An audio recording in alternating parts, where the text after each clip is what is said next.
Greetings hobbyists, this is Arsanza Vol, and welcome to our fifth and final video on making bases for Adeptus Titanicus for 3D printing. In this video we're going to cover how to cut the bases out of the scene that we have made, as well as making sure that they're ready for 3D printing without errors, and finally we're going to cover how to export files from Blender so that you've got them as an STL ready to print.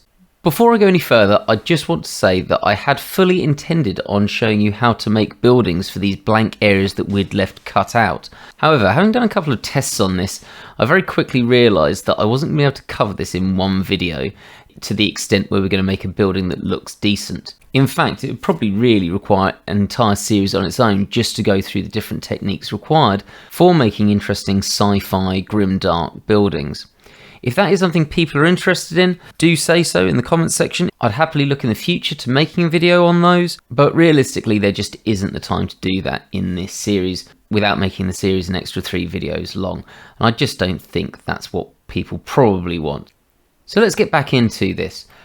Now, the first thing we need to do is make our base, and while we made a representative base before, we're going to need to actually make something accurate to the bases we're trying to replicate. Now, there are several ways of doing this, as there are with almost everything in Blender, but I've found that this way is generally the best, so this is what I'd advise. We're going to start with Shift A and bring in a circle. Now, importantly, this isn't a cylinder, and I'll explain why in a little bit. We need that diameter to be 80 millimeters, so we need a radius of 40, and we need to up our vertices, otherwise this is going to look very angular. Now, I'd recommend whenever you make circles or columns to keep something that multiplies and divides well to a high level and low level. For example, I always have circles being either 4 or 8 or 16 or 32 or 64 and so on, so that if I ever need to simplify things, you can quite easily delete out every other vertices and it still makes a nice shape with it being equally sided. With that in mind, I'm going to go for 256, which essentially is 64, then you go to 128, then you go to 256. You don't have to keep to that, especially when you're really happy with the shape that you want, and there might be specific reasons why you want a certain number of vertices or a certain number of edges on your circle, but it is something in the past that I found really helped me out when I wanted to go back and change things. So I'm going to bring that to the side by pressing G and then X to constrain it to the X-axis. And at the moment you'll see this circle is completely hollow, and that is a problem with these circles, but all we're going to do is we're going to go into that by pressing Tab, and we're going to press the F button, which fills it with a face. So now we've got that sorted. So that's the bottom of our base, but most bases have an angled edge to them, so we can't just extrude this up. So what we're going to do is we're going to make the top end of this now, and there's a specific reason for that, and I'm just going to demonstrate that, so I wouldn't follow along with this.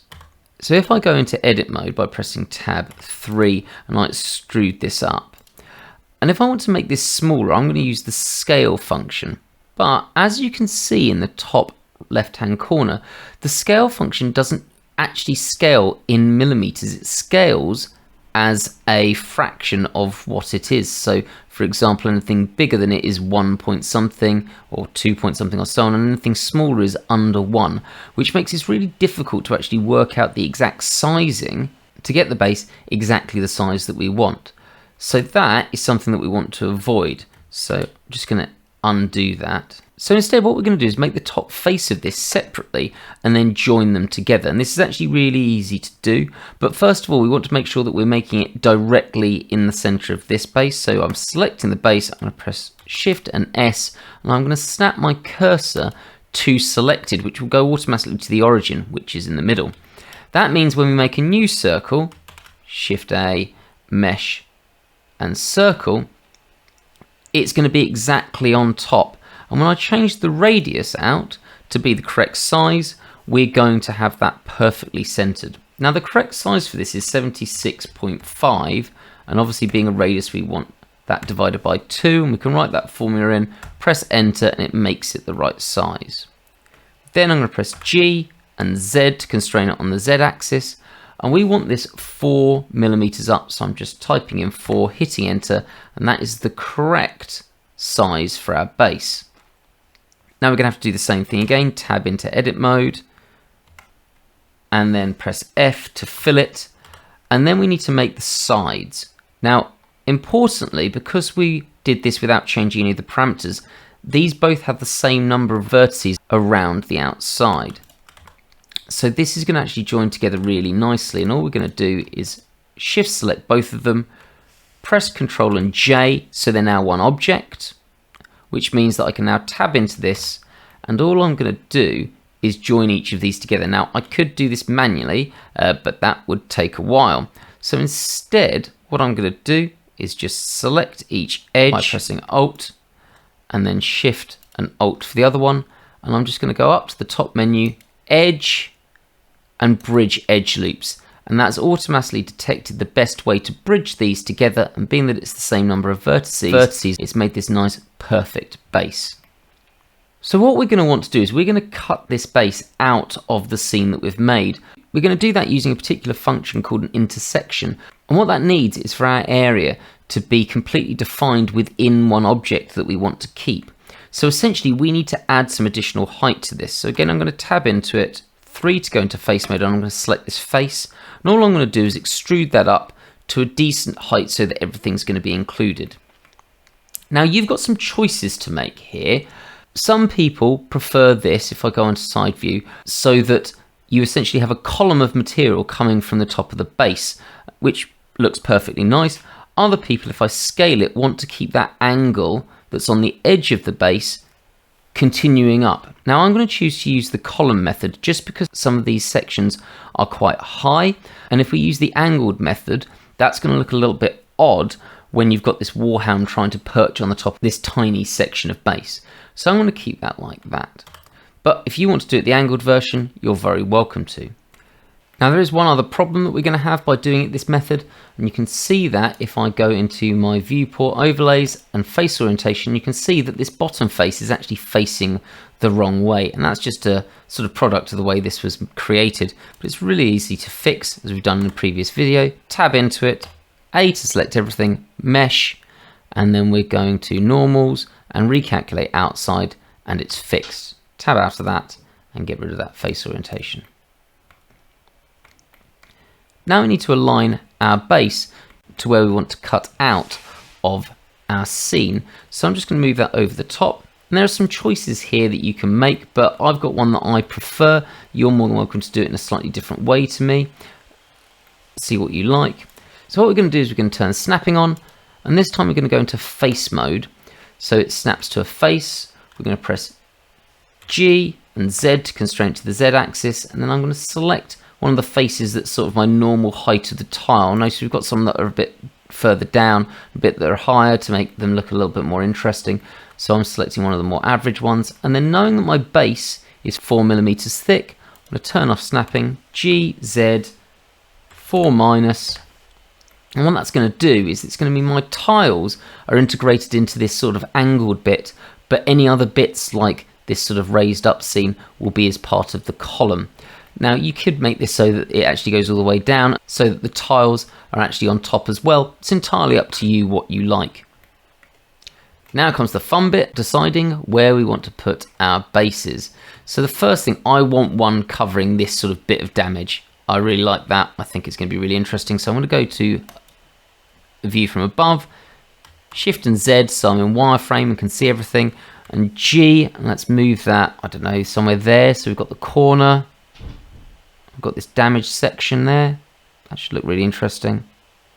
Something like there. Shift and D, let's get another one. I want one on the stairs. Or do I want one sort of a bit more over here with that edge? Let's do that. That looks quite interesting. And then Shift and D, let's get another one here that's a bit further forward. So we're sort of telling a story of like these warhounds coming over this sort of larger raised area. And then let's have Shift D and one that's perfectly on that sort of flat section. Excellent.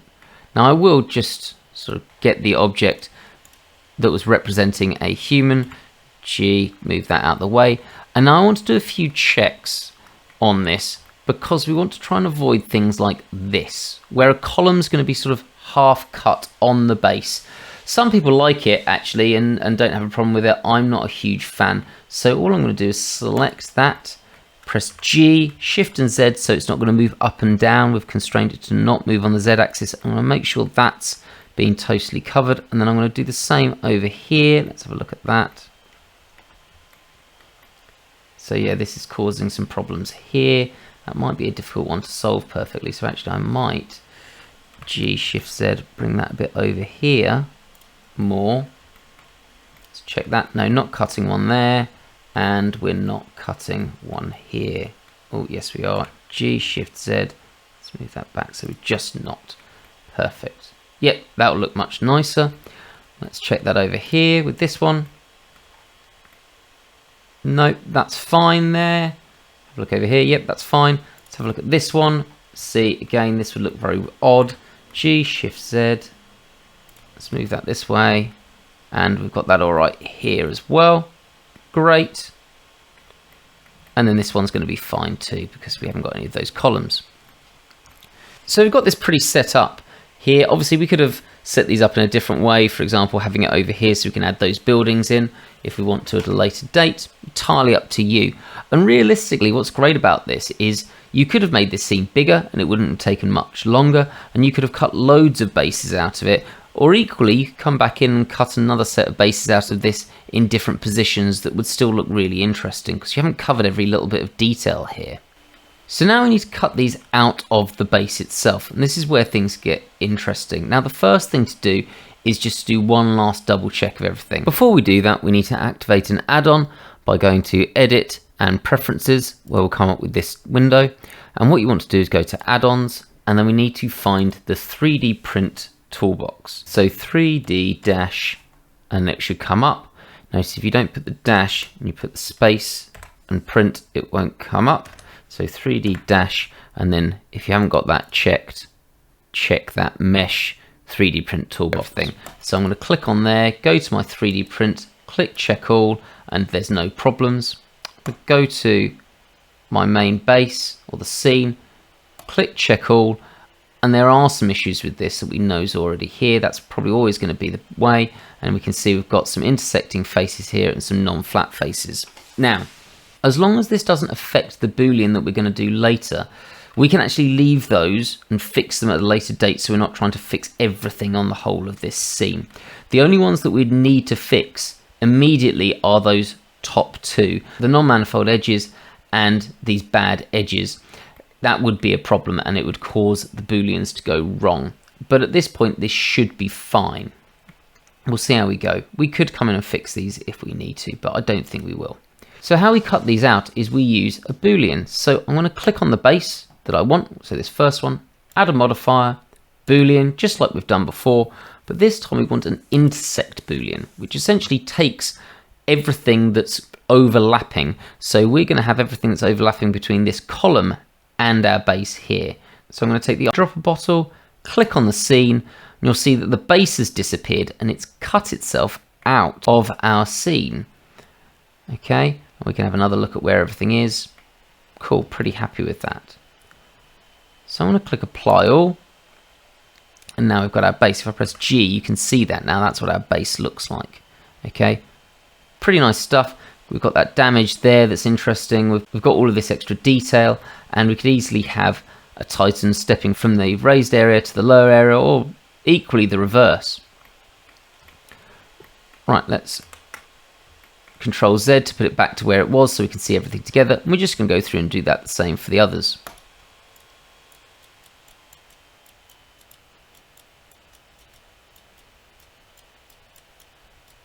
Now at this point, we can leave that scene, but I'm going to delete it for now so I can have a look at those bases. I think you'll agree, those look pretty sharp. And I don't think anyone will be complaining about having those with some models on them stomping across the battlefield. I think that's going to look absolutely fantastic. Now, this is the point we want to check everything is ready for printing and we're not going to have any issues. So I'm going to click on a base and go with this one. And to be honest, this is the one that's most likely to have issues because of what's going on here. It's quite complex in what's interacting with each other. And I'm going to click check all to see how many issues we've got.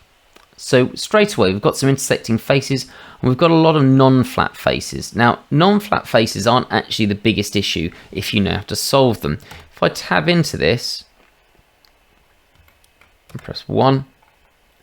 Okay, a non-flat face. If I select this now, you can see where they're saying a non-flat faces are, and all of these are non-flat faces. They're essentially faces where they aren't actually a flat shape, and that causes some problems. But they're relatively easy to fix because most programs that we want to print actually prefer using triangles. I've got another one down there which is quite interesting because of that little section there. So we're going to fix this and make sure this works. So I'm going to tab out of it, and we're going to actually use a modifier, add modifier, and we are going to turn this into a lot of triangles, which we use the triangulate tool for.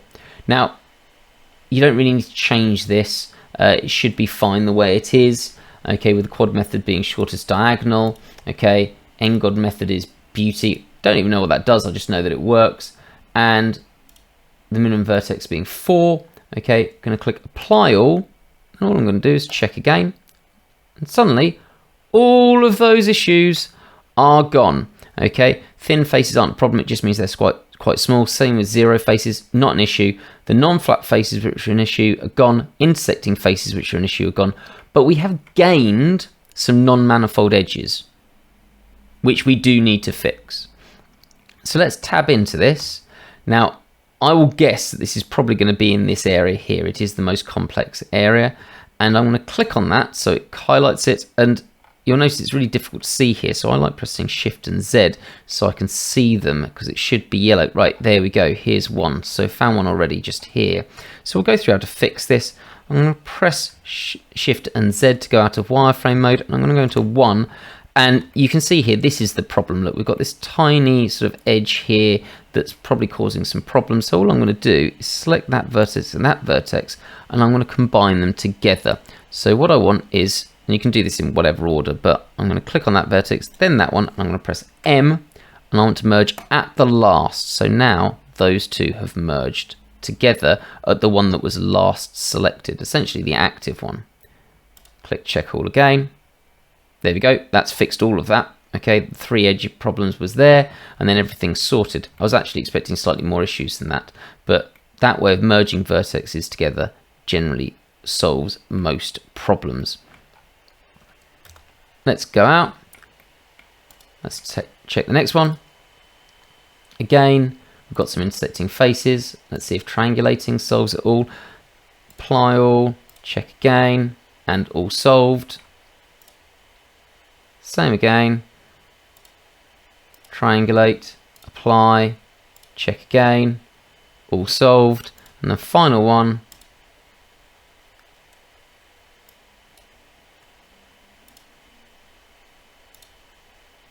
all solved. So at this point, these bases will and should go into any cutting software and be able to print perfectly, which is great. But we need to get them out so that we can print them. So let's talk through how to do that. So essentially we can't save into that, we need to export them, and you need to export them individually, and this is really important. If you try to export these together, it's going to cause you loads of problems later on. So for us to be able to import or export STL files, we need to actually add one final add-on. Again, this is part of Blender, so you don't need to download anything, but we do need to go to Edit, Preferences, and if we come to our search and type STL, then we need to click this Import Export STL format, and then if you haven't already got Auto Save Preferences on, click Save Preferences, and then you'll be able to do this. So I'm going to select the one that I want to export, File, Export, and STL. We're in our folder and I'm going to name this, so I'm going to call this AT base, and I'll normally go with something that's different to the numbers so it doesn't get confused. And now this is the important bit. I only want the bits I've selected, which is the base, to be included. Otherwise it's going to bring in even the hidden ones over here of all the previous stuff that we've done, and that is going to be, well, it's just not going to work. So we want selection only, export STL, and then we're going to do the same for our other ones.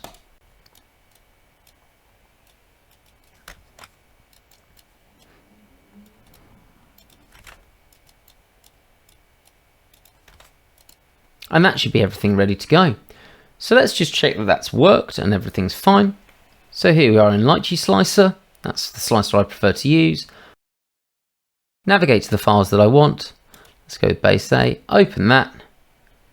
And we've got our base here ready for us to set up our supports and print. And with that, that's our bases done. I hope you've enjoyed this series and you found it useful, picking up some hints and tips along the way, or if you've followed along, please do link me in any of the bases that you've made. If you're putting pictures up on Facebook or Instagram, I'd really love to see what you've come up with. And if there's anything else that's not been covered in this follow through, do please say it in the comments section, as I'm always really happy to get ideas for what you guys would like to know how to do. If you've liked this and you haven't already, do please click that subscribe button and hit the bell icon so that you can get updates on whenever I put new videos up.